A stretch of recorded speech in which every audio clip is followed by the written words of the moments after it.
जौन हमर मिलत रही हमारा से बोला में कहिया हे मैया। प्रेम से बोलिए सरस्वती मैया की।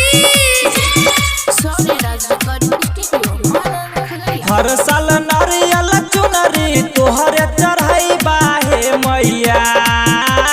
हर साल नारियल चुनरी तोहरे चढ़ाई बाहे मैया।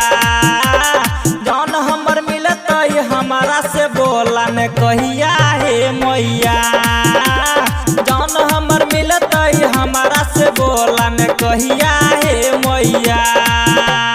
हर साल नारियल चुनरी तोहरे चढ़ाई बाहे मैया। हर साल नारियल चुनरी तोहरे चढ़ाई बाहे मैया। जौन हमर मिलत हमारा से बोला ने कहिया हे मैया।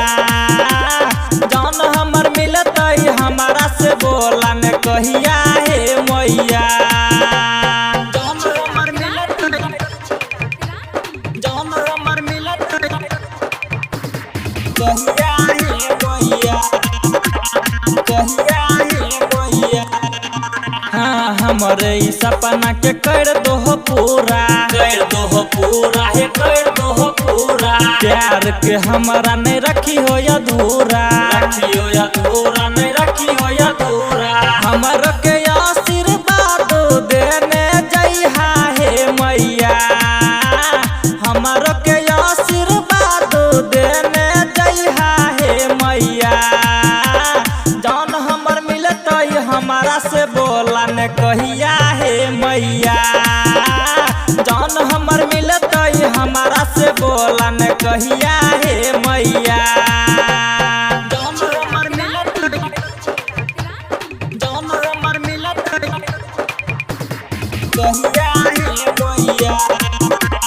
कहिया हे मैया।